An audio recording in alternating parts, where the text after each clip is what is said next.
हाँ तो भाई, क्या हालचाल है। आर्ट एंड कल्चर में आपका एक और बार स्वागत है।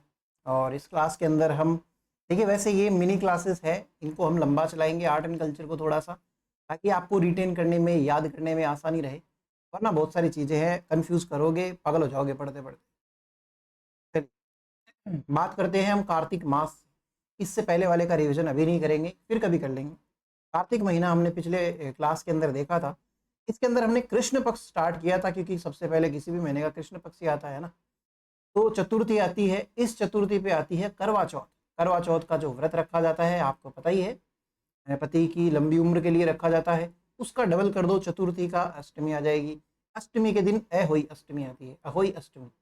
इस अष्टमी को भी महिलाएं व्रत करती है अपने बच्चों की लंबी उम्र के लिए, है ना। लड़कियों की नहीं करते थे, लड़कों की करते थे पुराने जमाने में, लेकिन आजकल लड़कियों से ज़्यादा, मतलब लड़कों से ज़्यादा लड़कियां मेहनत कर रही है ना। तो उनको भी कंसिडर करो भाई। फिर त्रयोदशी की बात करी थी, त्रयोदशी पे क्या आती है, धनतेरस। धनतेरस के बारे में हमने ये भी बताया था कि धन्वंतरी ऋषि जो है, जो वैद्य थे बेसिकली, वो लोटा लेके बाहर निकले थे। कहाँ से बाहर निकले थे? अपने घर से नहीं, समुद्र से बाहर निकले थे, है ना। समुद्र मंथन चल रहा था देवताओं और दानवों के अंदर। तो वो उस चीज़ में बाहर निकले, लोटे के अंदर थे बहुत सारे हीरे जवाहरात। इसी वजह से हम त्रयोदशी को मनाते हैं धनतेरस के रूप में। तो लोटा खरीदना चाहिए भाई। फिर चतुर्दशी आती है, चतुर्दशी को छोटी दीपावली आती है ना। इसको क्या बोलते हैं, उसको रूप चौदस भी बोलते हैं। इस दिन बढ़िया नहाया जाता है। ऐसा माना जाता है कि इस दिन जब नहाते हैं ना, तो वो क्या बोलते हैं उसको, इसका पुण्य मिलता है, आप स्वर्ग में जाते हो, ऐसी प्राप्ति होती है आपको। और बाकी नरक चतुर्दशी भी बोलते हैं इसको। क्यों बोलते हैं आप मेरे को बताओ। फिर नरक में जाते हो इसलिए बोलते हैं क्या नरक चतुर्दशी है? चलो छोड़ो। अमावस्या के दिन क्या आती है? दीपावली। किसी को लगता है दीप जले हैं तो इसका मतलब वो तो पूर्णिमा को आती होगी ना। इस दिन क्या हुआ था, राम भगवान जो है वो वनवास पूरा करके सीता माता के साथ घर पे आए थे प्रॉपर। तो उस दिन दीपदान मतलब दीपक जलाए गए थे सभी के घरों में। हम भी जलाते हैं भाई। और इसी दिन क्या है, महावीर भगवान जो है जैन के, वो और तथा दयानंद सरस्वती कौन है, आर्य समाज के संस्थापक है, उनका निर्वाण दिवस आता है। निर्वाण किसको कहते हैं? मोक्ष की प्राप्ति हुई थी इनको। मतलब नॉर्मल लोग तो होते हैं, मरते हैं, है ना। कोई कुत्ते की मौत मरता है, कोई नॉर्मल मौत मरता है, कोई क्या मरता है। इनकी जब मृत्यु हुई थी तो ये ऐसा माना जाता है कि ये भगवान बन गए थे, ये भगवान से मतलब इक्वल हो गए थे। तो इनका जो मृत्यु होती है उनको मोक्ष बोला जाता है, मोक्ष को निर्वाण कहते हैं। फिर उसके बाद में दुर्दांत अमावस्या भी कहलाती है। क्यों कहलाती है आप बताओ मुझे थोड़ा सा। फिर तिवारा कर लिया जाता था होली और दीपावली के टाइम पे। ये बात मैंने आपको बताई थी। तो ऐसे बस इतना सा ध्यान होना चाहिए, तिवारा कर क्या है। फिर उसके बाद में शुक्ल पक्ष आ जाता है। मैं थोड़ा सा धीरे बता रहा हूँ क्योंकि मेरे को सिर्फ कार्तिक ही रिवाइज करवाना है। शुक्ल पक्ष के दिन क्या आ जाता है, गोवर्धन पूजा होती है। गोवर्धन पर्वत वाली मैंने आपको वो कहानी बताई थी, तिथुली उंगली जो बोलते हैं हमने, सबसे छोटी वाली पिंकी प्रॉमिस वाली जो फिंगर होती है। तो करते हो क्या अभी पिंकी प्रॉमिस? नाथ द्वारा के अंदर क्या है, अन्नकूट का महत्व है, महोत्सव मनाया जाता है ना। फिर उसके बाद में द्वितीय के दिन आती है भाई दूज या यम द्वितीया। इसको ऐसे याद रख लो, भाई यमराज से कम थोड़ी होता है। तो उसके बाद में अष्टमी जो आती है उसको बोलते हैं गोपाष्टमी। इस दिन क्या होती है, गाय व ग्वालोर इन सब की पूजा होती है। इतना से ध्यान रखो बस, गोपाष्टमी आती है। नवमी के दिन आती है अवला नवमी, आंवला नवमी, अक्षय नवमी, है ना। आंवला खाने से ऐसे माना जाता है कि आपके पूरे शरीर के सारे विकार दूर होते हैं, आप अक्षय हो जाते हो एकदम, 100% आपके आराम से हेल्थ बनी रहती है। फिर दात्री नवमी भी कहते हैं, दात्री ऋषि आया था इसलिए, और कुष्मांड नवमी भी कहते हैं, है ना। उसके बाद में एकादशी। एकादशी के दिन क्या आती है, देव उठनी एकादशी। इस दिन साव स्टार्ट होते एकदम भयंकर भर भर के, क्योंकि वो राजा बलि वाली मैंने आपको कहानी बताई थी वामन अवतार के साथ में। इसको प्रबोधनी एकादशी भी क्यों कहते हैं, क्योंकि उठते हैं उसको जागने को प्रबोधन बोलते हैं। तुलसी एकादशी क्यों है, क्योंकि तुलसी जी की शादी होती है किससे, शालिग्राम जी से। तुलसी जी किसका प्रतीक मानी गई है, लक्ष्मी जी का। और ये शालिग्राम जी कौन है, विष्णु का प्रतीक माने गए हैं। और पुष्कर के अंदर मेला स्टार्ट हो जाता है भाई। पूर्णिमा के दिन इसको बोलते हैं त्रिपुर पूर्णिमा, त्रिपुरा पूर्णिमा, सत्यनारायण पूर्णिमा। पुष्कर का मेला भरता है। पुष्कर के मेले के अलावा वो सारी बातें आपको पता ही है, तीर्थों का मामा है, भांजा है, ये सब जियोग्राफी में आप पढ़ चुके हो मुझसे। उसके अलावा कोलायत का मेला भरता है बीकानेर के अंदर। कपिल मुनि वाली बात, कपिल मुनि ने ही तो इसका झील का निर्माण किया था, कोलायत झील का किया था क्या। उसके बाद में चंद्रभागा मेला जो है झालरापाटन के अंदर भरता है। झालरापाटन को सिटी ऑफ बेल्स कहते हैं क्या? क्यों कहते हैं, क्योंकि यहाँ पे घंटियां ही घंटियां, टन टन की आवाज़ सुनती रहती है आपको। और बच्चे भी सोचते हैं भाई छुट्टी हो गई भाग जाओ। मेरे जैसा तो सुबह ही सुन जाए ना, 7 बजे है स्कूल, 7:30 बजे मंदिर की घंटी बजे भाग जाए। और उसके बाद में हाड़ौती का, इसको सुरंगा मेला भी क्यों कहते हैं, मतलब सुरंगा मेला भी कहते हैं ना। कैटल फेयर है ये, है ना। इधर मालवी ब्रीड की जो पशु है उनका खरीद फरोख्त होती है, मतलब बेचते हैं, खरीदते हैं ना, ये चीज़ है। उसके अलावा हमने ये देखा कि रामेश्वरम के अंदर भी मेला बढ़ता है, सवाई माधोपुर के अंदर चंबल, बनास और सीप का त्रिवेणी संगम है यहाँ पे। देखो पूरे पूरे 5 मिनट 19 सेकंड लगे मुझे ये रिवाइज करवाने में। मैं बोल रहा हूँ, आप सुन रहे हो, बोलने में मेरा टाइम वेस्ट हो रहा है। अगर मैं नहीं बोल रहा होता तो मैं इसको 2-2.5 मिनट में याद कर लेता, और आप भी कर सकते हो। इतना जब मैंने पढ़ा दिया तो आप आराम से कर ही सकते हो ना भाई। और अगर नहीं कर सकते फिर तो आपका भगवान भी भला नहीं कर सकता। तो भगवान किसका भला करता है? जो खुद का भला करना चाहता है। देखो हमने पढ़ लिया कार्तिक महीना, उसके बाद में नेक्स्ट महीना कौन सा स्टार्ट होता है? कार्तिक के बाद में 2 महीने आते हैं, एक तो आता है मार्गशीर्ष। अब मुझे नहीं पता, मैंने सिर्फ आपको श्रावण से स्टार्ट किया था, मुझे नहीं पता श्रावण के बाद में मैंने सीख लिया था कि भाद्रपद आता है, मोटा महीना है ना, भादवा, श्रावण, भाद्रपद, भाद्रपद के बाद में कार्तिक आता है, आश्विन आता है, आश्विन आता है ना, आश्विन आता है, आश्विन के बाद में कार्तिक आता है। 4 महीने तो मुझे याद हो गए, मुझे तो सिर्फ इतना सही किया है। अब 5वां महीना मैं आज देख रहा हूं जिसका नाम क्या है? मार्गशीर्ष। मार्गशीर्ष के अंदर कोई त्योहार नहीं आता। चलो मार्गशीर्ष के बाद में एक और त्योहार है, मतलब महीना आता है पोष। इन दोनों में कोई त्योहार नहीं आते। पढ़ने वाले बच्चों के लिए सबसे ज़्यादा खुशी की बात यही है कि उनको पढ़ना कम से कम पड़े। आपको कम से कम पढ़ना पड़े, इसके लिए एक योगदान छोटा सा किसका है? मार्गशीर्ष का, और मार्गशीर्ष का और पोष का, है ना, मंगसर, मंगसर है ये। आपकी मम्मियों को भी व्रत कम करने पड़ते हैं, लड़कियों को भी व्रत कम करने पड़ते हैं, और पढ़ने वाले बच्चों के तो मौज हो गई। तो मार्गशीर्ष और पोष मेरे को 2 महीने और एक्स्ट्रा याद हो गए। तो अभी मेरे को कितने महीने याद हो गए मैं ट्राई करता हूँ। श्रावण देखा था, उसके बाद में मैंने भाद्रपद देखा था, उसके बाद मैंने आश्विन देखा था जिसके अंदर है ना कृष्ण पक्ष के अंदर तो वो आते हैं, क्या बोलते हैं, सांझी वांझी बनाते हैं, श्राद्ध वगैरह, है ना, आश्विन आ गया। आश्विन के बाद में मैंने कार्तिक जस्ट अभी रिवाइज करवाया ही है, तो मुझे इतनी शर्म तो आती है कि मैं कार्तिक तो याद रख ही लूंगा। कार्तिक के बाद में जस्ट बाद में मार्गशीर्ष, और एक आ गया पोष। 6 महीने याद हो गए भाई साहब मेरे को, इतने हार्ड हार्ड नाम है, मेरे को तो याद ही नहीं होने चाहिए थे। चलो कोई नहीं, जो भी है। अभी एक 7वां और याद करवा देता हूँ। मार्गशीर्ष पोष के बाद में आता है माघ। बाघ का भाई है ये, माघ, है ना। तो माघ महीना आ जाता है। मुझे 7 महीने याद हो गए, फिर से बता दो कौन से कौन से? श्रावण, भाद्रपद, आश्विन, कार्तिक, 4। फिर उसके बाद में 3 आपकी स्क्रीन पे हैं, मार्गशीर्ष, पोष और माघ। इससे ज्यादा सिंपल तो मैं क्या तरीका बताऊं याद करने का? ये होता है बूंद बूंद से घड़ा बढ़ने वाली बात, और थोड़ा थोड़ा पढ़ के बहुत सारा पढ़ लेने वाली बात। समझ में आई बात आपको, या अभी भी नहीं आई? अभी भी नहीं आई तो मैं तो कुछ कर नहीं सकता। देखो उन 2 महीनों में त्योहार क्यों नहीं आते, वो थोड़ा सा एक आइडिया लेते हैं। ये महीने लगभग दिसंबर जनवरी के आसपास के महीने हैं, ये मार्गशीर्ष और पोष वाले। इस टाइम पे क्या होता है, हमने ज्योग्राफी में बहुत अच्छे से सीखा था, ये धरती है, ये इसकी कर्क रेखा है, ये मकर रेखा है, ऊपर तो ये कौन सी रेखा आती है? कर्क रेखा आती है ना, नीचे आती है मकर रेखा। कर्क रेखा की तरफ सूरज आता है कब, और मकर रेखा की तरफ आता है सूरज कब, आपको पता है। लेकिन इतना सा ध्यान रखो, जब दिसंबर जनवरी होती है तब सूरज इस तरफ। अब सूरज दादा नहीं है, भारत किधर है? इधर इस तरफ है, राजस्थान बीसी के अंदर आता है। ये भारत का मैप है ना, चौकोर बर्फी सी जो बनाई है मैंने, तो इधर सूरज है। तो हमारा ये मान्यता भी तो है कि सूर्य देव है हमारे लिए बहुत इंपॉर्टेंट। सूर्य देव ही नहीं है तो उनसे रिलेटेड कार्य नहीं होंगे।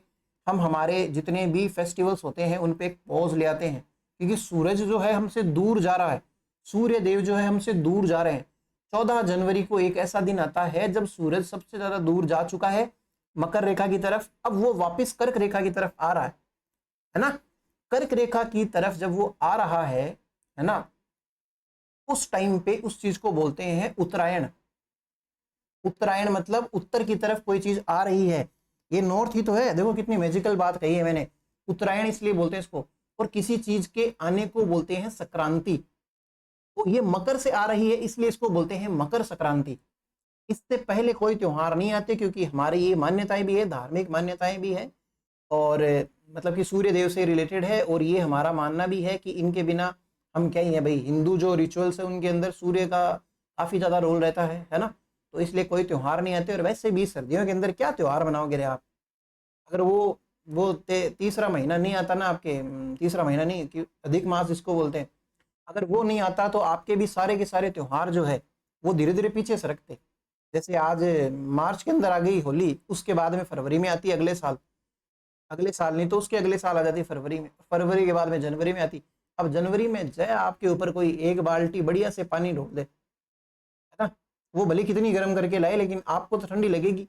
फिर बुरा न मानते हुए भी होली के दिन बुरा मानते आप और एक दूसरे के सर फोड़ते, फिर लठमार होली फ्री में हो जाती हर जगह। तो वो चीज़ है, इसलिए अधिक मास लाया जाता है ताकि हमारे त्यौहार जो है वो फिक्स रहे। मतलब ऐसे नहीं कि सर्दियों से बचने के लिए हम ऐसे कर रहे, लेकिन सूर्य देव ही हमसे दूर है। और ऐसा इसका एक ये भी एविडेंस माना जाता है कि जब महाभारत का युद्ध होता है, अब आपने देखा होगा भीष्म पितामह जो होते हैं उनको अर्जुन जो अपने बाणों से घायल कर देते हैं, भीष्म पितामह तो भी नहीं मर रहे। क्यों? क्योंकि भीष्म पितामह के पास क्या है, इच्छा मृत्यु का वरदान है।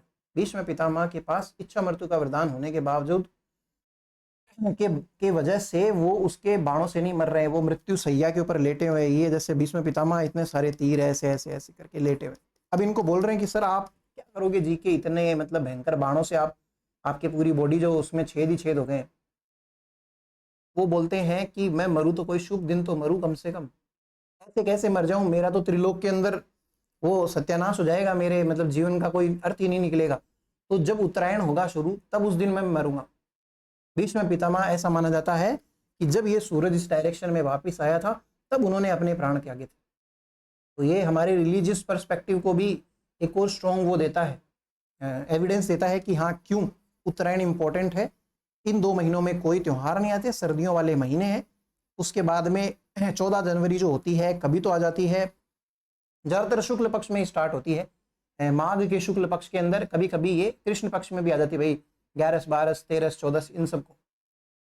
तो मैंने क्या समझाया आपको, सिर्फ इतना सा समझाया है कि 2 महीनों में क्यों त्यौहार नहीं आते हैं और माघ महीने के अंदर 14 जनवरी आती है। तो 14 जनवरी की एक बार बात कर लेते हैं अपन अलग से ही, लिखना भाई अपने भले नोट्स में लिख लो अलग से। इसमें बात कर लेते हैं हम 14 जनवरी की, कभी कभी 15 जनवरी को भी आती है भाई, है ना, देखा होगा 2 दिन संक्रांत मनाने की ट्राई करते हैं, मकरांति संक्रांति भी बोलते हैं कहीं कहीं, काफ़ी मीम्स आते हैं। इस दिन क्या होता है कि घर पे सॉरी घर पे नहीं, पहले तो मकर संक्रांति लिख लो, मकर संक्रांति मनाते हैं इस दिन, मनाते हो क्या रे? जो नई नवेली दुल्हनें होती है वो अपने ससुर को जगाती है, अपनी रूठी हुई सास को मनाती है। वैसे सास ससुर तो कभी भी रूठ जाते हैं, उनका कोई वो नहीं है, ये तारीख देख के रूठते हैं। तो सुसरो जगाणो, जैसे बोलते हैं ना सुसरो जगाणो, आज तो रूठी सासू को मनाना है। सासू को तो भाई साहब कितनी मेहनत कर लो वो उसको नहीं मानना है, उसने पहले से ही ध्यान रखा है। कभी आज तक देखा है किसी घर में सास और बहू की बनती है?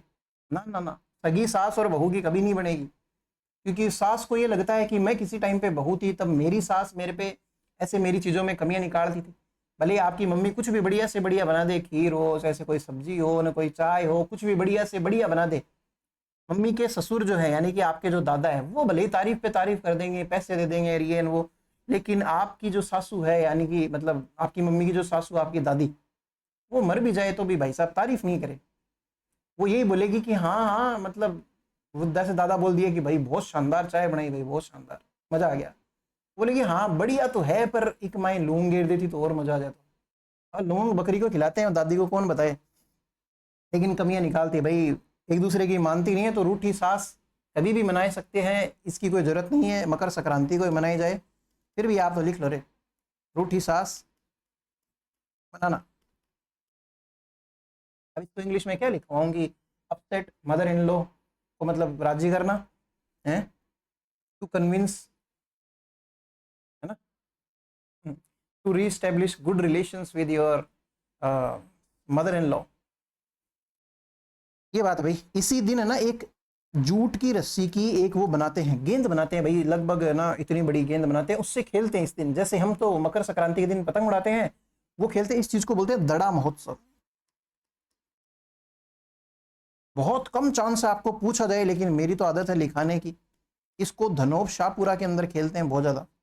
अगर आप शाहपुरा से हैं, धनोब से हैं, आपको शायद पता होगा, मुझे तो नहीं पता ये कैसे खेलते हैं भाई, आप बताओ।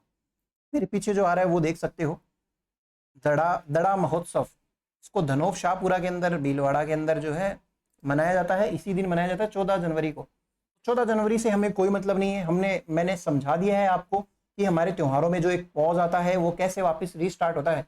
मकर संक्रांति से, मकर रेखा से वापस जो सूर्य होता है वापस आ रहा होता है कर्क रेखा की तरफ, नॉर्थ की तरफ उत्तरायण हो रहा होता है उसका।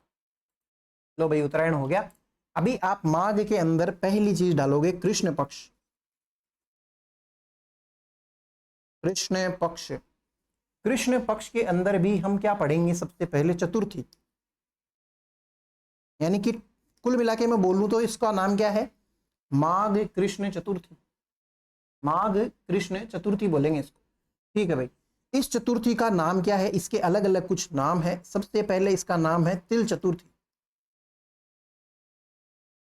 इस महीने में तिल का काफी महत्व माना जाता है। हमने देखा है ना 14 तारीख को, 14 जनवरी में जब संक्रांत होती है, तिल के लड्डू खाते हैं, है ना। तो भाई खुद के घर के तिल किसी के भी नहीं खाने चाहिए, दूसरों के घरों के, है ना। तो आप अपने दोस्तों के घर जाओ और वो आपको ऐसे, उसकी मम्मी ऐसे तिल के लड्डू लेके आएगी, ले बेटा तिल के लड्डू खाओ। तो उस मम्मी को तो पता है कि ये तिल के लड्डू दूसरों के घर के खाने से आपके घर के पाप कटते हैं, आपके जो पाप होते हैं वो ट्रांसफर होते हैं, लेकिन वो खिला देती है भाई। सब कईयों की मम्मियाँ ऐसे होती है, हमने खाए हुए हैं इसलिए पता है मेरे को।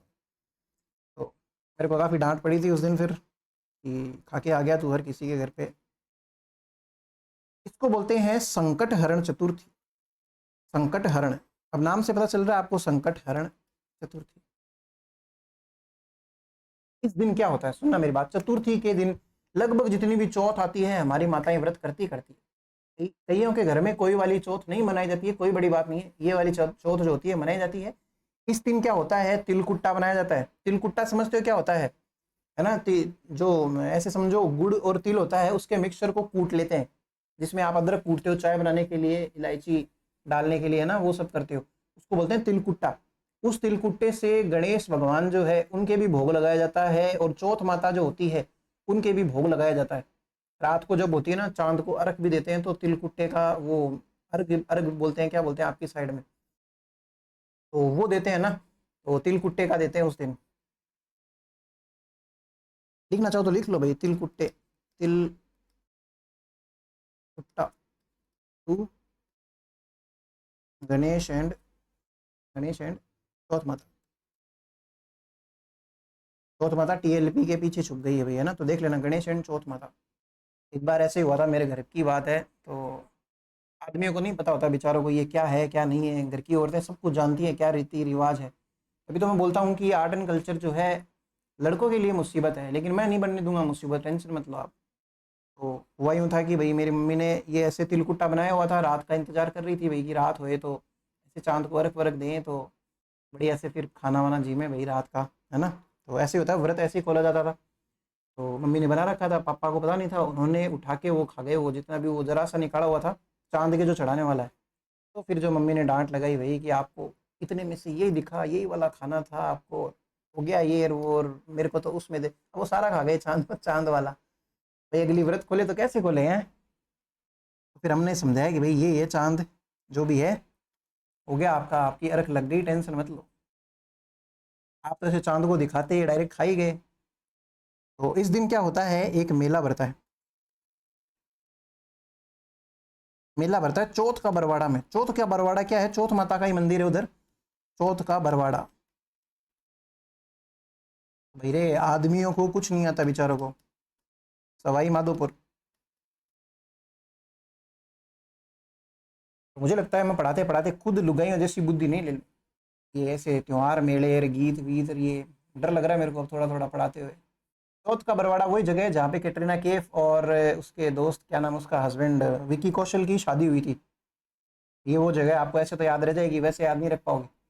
तिल चतुर्थी कहते हैं, संकट हरण चतुर्थी कहते हैं, या फिर इसको क्या कहते हैं, इस दिन क्या होता है, तिलकुट्टे का वो भोग लगाते हैं, किसके, गणेश जी के और चौथ माता के। और व्रत आता है, मेला आता है किसका, चौथ का बरवाड़ा में चौथ माता का मेला आता है। और तो किसका आएगा, एकादशी। ये कृष्ण पक्ष की ही एकादशी चल रही है भाई, कंफ्यूज मत होना प्लीज। वाह,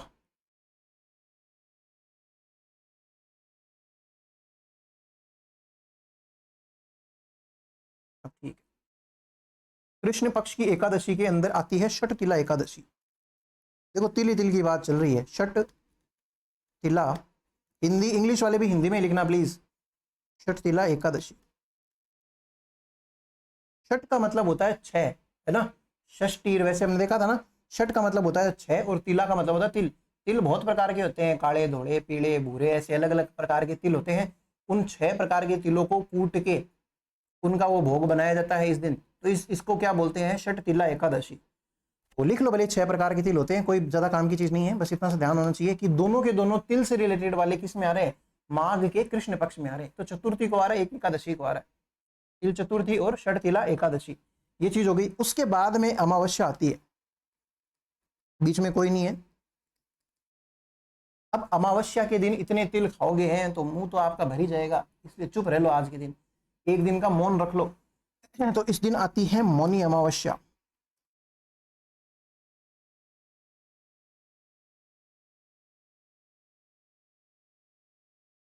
इस दिन मनु का जो है, मनु को जानते हैं ना, मनु ऋषि जो है उनका जन्मदिन माना जाता है, तो इसलिए ये मौनी अमावस्या आती है। इस दिन कुंभ के मेले के अंदर शाही स्नान होता है, शहर किसी की एंट्री नहीं होती। कुंभ के मेले में शाही स्नान, इंग्लिश वाले लिखना royal bath in, royal bath in fair of Kumbh. इस दिन शाही स्नान होता है हर किसी के, और अपने की आप जैसे मेरे जैसों की कोई एंट्री नहीं है भाई, है ना। तो बड़े बड़े अखाड़े वाले जो पंडित होते हैं, ये जो भी भयंकर सिद्धि प्राप्त जो लोग होते हैं, वही आ सकते हैं इस दिन। आप और मैं रहने दो। कृष्ण पक्ष के बाद में आएगा शुक्ल पक्ष।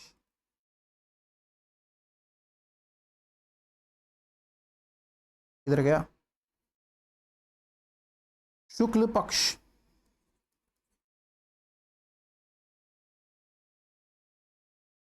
शुक्ल पक्ष बोले तो चांदना पखवाड़ा। वो क्या आप अपनी मम्मियों से बतलाते हो क्या रे? बोलते हो क्या कि मेरे को ये आता है वो आता है यार ये। अब आप एक चीज देखो, लिंक कराने की बात है खाली, ऐसे मेरे पे नाराज मत हो जाना, मैं सिर्फ याद करवाने का मेरा पर्पज है। अलग अलग प्रकार के नवरात्रे आते हैं, कभी नॉर्मल टाइप के नवरात्रे, शरद नवरात्रे जिसको कहते हैं, कभी गुप्त नवरात्रे आते हैं, अभी आगे बसंत नवरात्रे भी आएंगे, अलग अलग नवरात्रे आते हैं। तो शुक्ल पक्ष के अंदर हर बार नवरात्रे ही आते हैं लगभग। ये वाले गुप्त नवरात्रे, अब मेरे को मैं याद कैसे कराऊंगा मैं आपको? अमावस्या के दिन मौनी अमावस्या थी, तो मौन रहे, आपके जो भी सीक्रेट्स थे वो गुप्त रह गए। ऐसे याद कर लो कि अगले ही दिन गुप्त नवरात्रे स्टार्ट हो गए।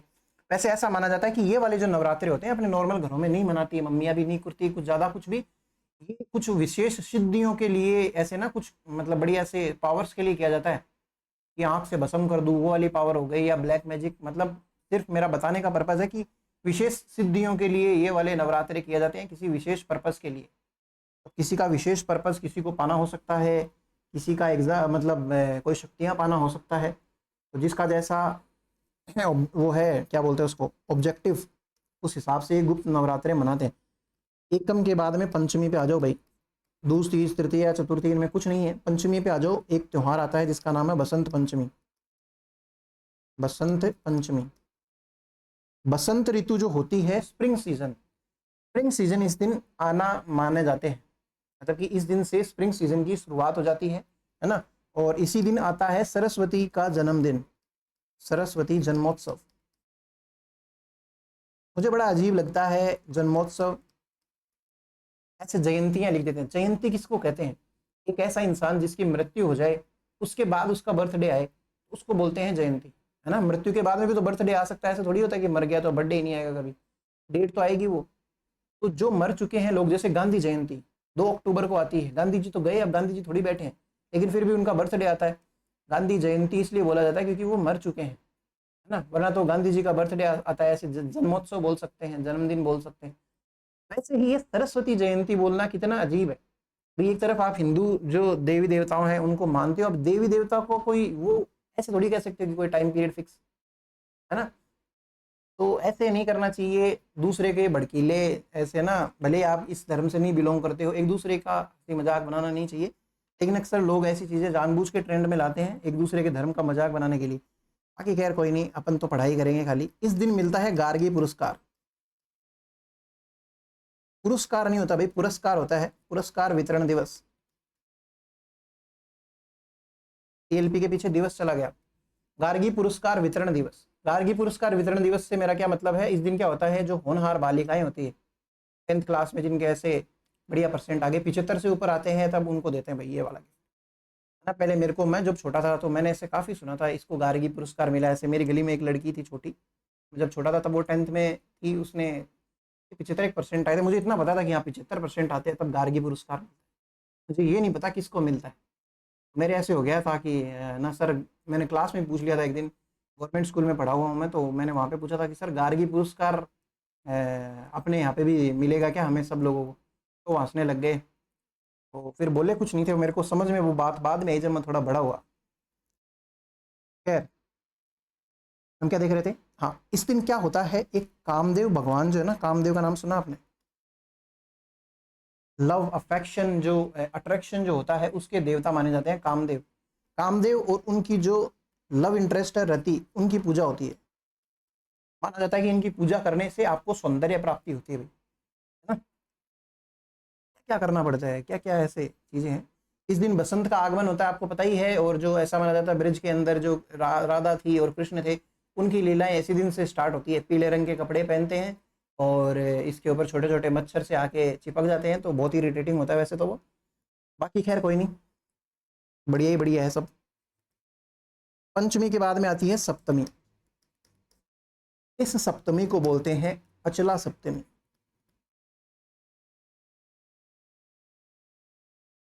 या इसको बोलते हैं सूर्य सप्तमी, या सूर्य रहने दो, सौर सप्तमी कर लेते हैं। सौर मंडल है ना, सौर सप्तमी साथ साथ में लिख लो आप नाम। या फिर इसको बोलते हैं भानु सप्तमी, भानु भी सूर्य को ही बोलते हैं, पता है क्या आपको, भानु सप्तमी। या फिर इसको बोलते हैं बसंत सप्तमी, बसंत का महीना शुरू हो गया है, बसंत सप्तमी, तो सप्तमी हो गया ये, सप्तमी।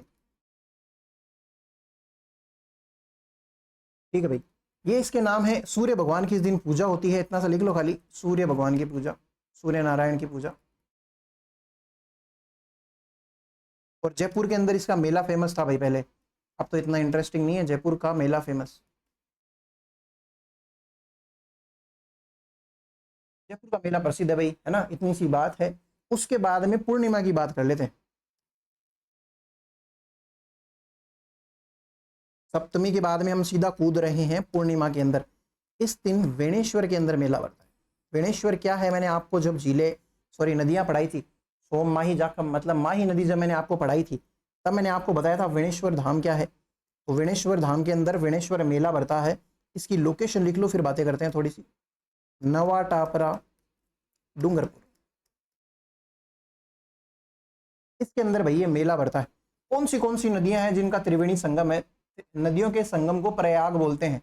तो कौन सी नदियों का प्रयाग यहाँ पे है, तो कई बार आपकी मम्मी, आप फोन चलाते हो तो आपको बोलती है ना सो जा बेटा, तो आप भी कई बार अपनी मम्मियों को बोल दिया करो, जो वो फोन चलाती है तो बोल दिया करो सो जा माँ, माँ को बोल दिया भाई सो जा, माँ का हो गया ईगो हट।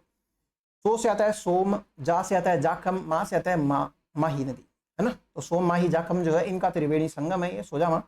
तो ऐसे करके आपको याद भी हो जाएगा। ये वेणेश्वर मेला क्या है, इसके पीछे की क्या स्टोरी है वो समझाता हूँ। तो देखो होता क्या है कि एक बार एक किसान है भाई, है ना, हाथ में ले लो तिल और ऐसे, सॉरी गुड़ ले, हो क्या बोलते हैं, तिल का नाम आ रहा है, तिल चतुर्थी देख ली ना, आज ज़्यादा ही तिल तिल हो गया। तो आपके हाथ में बाजरा ले लो और ऐसे पलाथी मार के बैठ जाओ। होता क्या है कि एक गांव है नवा टापरा, उधर उस एरिया के अंदर एक किसान है भाई। किसान के पास में गाय है, गाय का वो दूध निकालता है रोज बढ़िया से, है ना, दूध से दही बनाता है, घी बनाता है। गाय कभी भी दूध, दही और घी नहीं देती है, ऐसी कंफ्यूजन में मत रहना कभी भी। तो दूध से वो दही बनाता है, घी बनाता है, बेचता है, मस्त खुद खाता पीता है, घर पे मजे करता है। कि देखो गांव में क्या होता है कि ना, हम अपने पशुओं को खुला छोड़ देते हैं कि भाई तू अपने हिसाब से चर के आ जा, कोई टेंशन नहीं है, जा तू अपने दोस्तों के साथ खेल, हंसी मजाक कर, हमारे साथ में जाएगी तो वो हमें दूसरा एनिमल समझ के हमारे सामने अनकंफर्टेबल होएगी तेरे साथ में, दो बातें नहीं कर पाएगी। तो अपना ऐसे ही तो करते हैं ना, छोटे बच्चे जो होते हैं हमारे घर में, वो अपने दोस्तों के साथ मस्त चिल मारते हैं, और जैसे ही अपन आते हैं वो चुप हो जाते हैं, सीरियस माहौल हो जाता है, जाओ यार पापा, जाओ यार मम्मी, यहाँ से हम बात कर रहे हैं, हम खेल रहे हैं। तो वैसे ही भाई किसान जो होता है वो अपनी गाय को छोड़ देता है कि भाई तू बढ़िया अपनी खेल खिला के खा अपने दोस्तों के साथ, तू दो अपनी अपनी बता, वो दो तुझे अपनी बताए।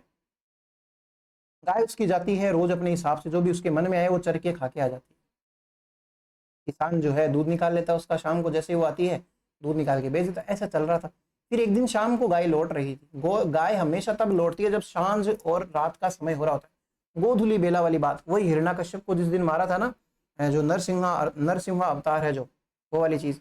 तो गाय वापस लौट रही होती है तो वो किसान बाल्टी लेके आता है, दूध निकालने की ट्राई करता है, दूध निकलता नहीं है एक भी बूंद। किसान कैसे हो गया कि यार ये क्या चक्कर है, ये तो एकदम दूध वाली गाय है, अभी इसने बछड़ा जन्मा है, इसके तो दूध आना चाहिए, दूध नहीं है। पर किसान ने ऐसे सोच लिया कि भाई क्या पता किसी ने आज ऐसे कर लिया होगा, इसको पकड़ लिया होगा, किसी ने कर दी होगी शैतानी, तो इसका दूध निकाल लिया होगा रास्ते के अंदर। किसान फिर से ऐसे हो गया। फिर किसान ने देखा कि भाई देखते हैं, कोई नहीं चलो। अगले दिन उसकी गाय गई, शाम को वापस आई, घर पे है, घर पे वापस आई, तब उसने दूध निकालने की ट्राई की, वापस दूध नहीं निकला। अब उसका दिमाग खराब हो गया। अब उसके ऐसे हो गया कि भाई साहब क्या चक्कर है, ये कोई अमूल सरस वाले, ये कोई कहीं मेरी गाय को पकड़ के उसका दूध तो नहीं निकाल रहे, बेच रहे। वो देख रहा था कि मैं अब तो इसका वो निकाल के रहूंगा सोल्यूशन। वो सोचता है कि मैं अब अगले दिन जाऊंगा, जब मेरी गाय वापस आएगी या फिर जाती टाइम पे देखूंगा ये क्या करती है, कहाँ जाती है, इसको कौन पकड़ रहा है। वो जाता है भाई साहब छुप छुप के, अपनी गाय को नोटिस करता है, गाय अपने डेली रूटीन के हिसाब से जा रही होती है, चल रही होती है इधर उधर, बढ़िया से घूम फिर के चलते हुए वो वापस आ रही होती है। तो एक जगह पे गाय रुक जाती है।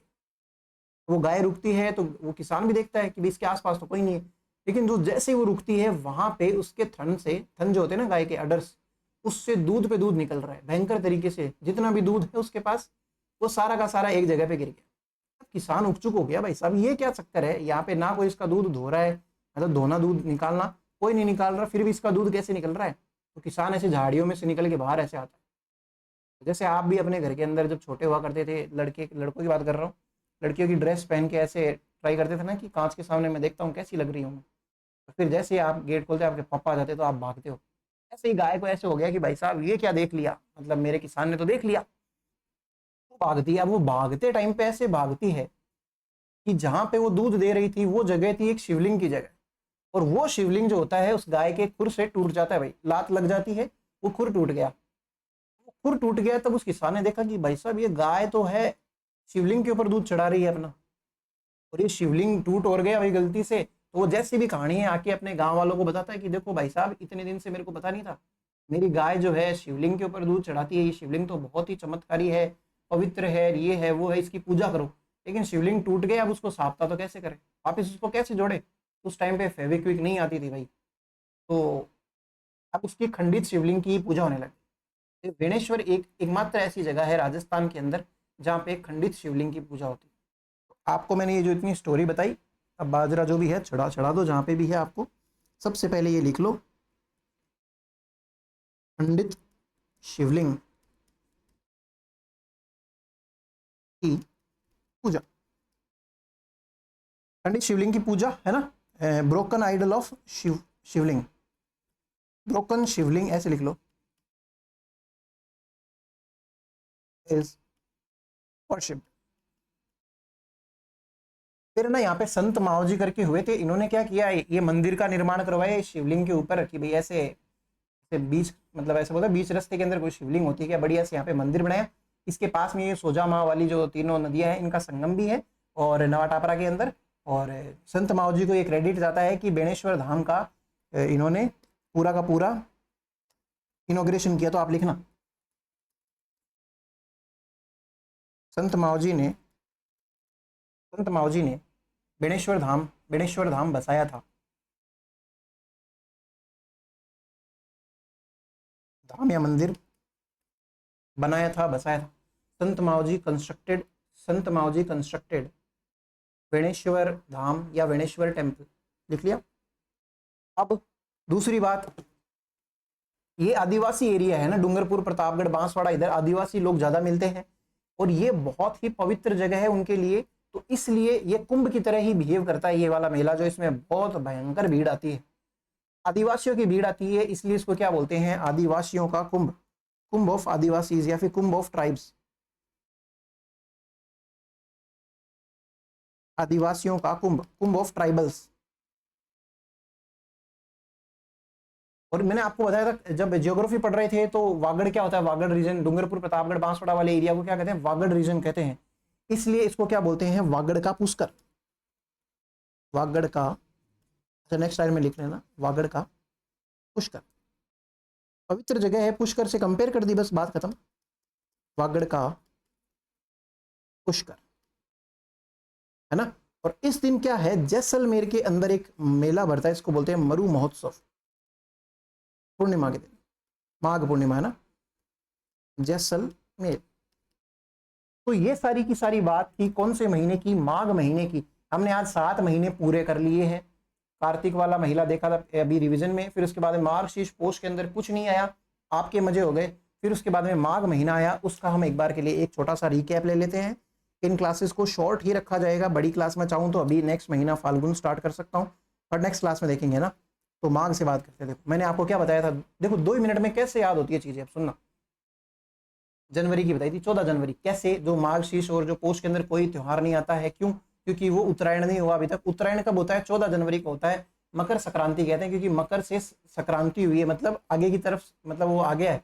रूठी सास को मनाया जाता है। दड़ा महोत्सव जो होता है वो होता है शाहपुरा के अंदर, है ना, धनोप शाहपुरा के अंदर। फिर उसके बाद में कृष्ण पक्ष के अंदर क्या आती है? तिल चतुर्थी, संकट हरण चतुर्थी, और इस दिन तिलकुट्टा चढ़ाया जाता है ना। और चौथ का बरवाड़ा सवाई माधोपुर के अंदर मेला भरता है। फिर उसके बाद में आ जाओ एकादशी के। एकादशी क्या है? षट तिला एकादशी। 6 प्रकार के इस दिन तिल के जो वो तिलकुट्टा बनाया जाता है और वो खाते हैं एकादशी के दिन।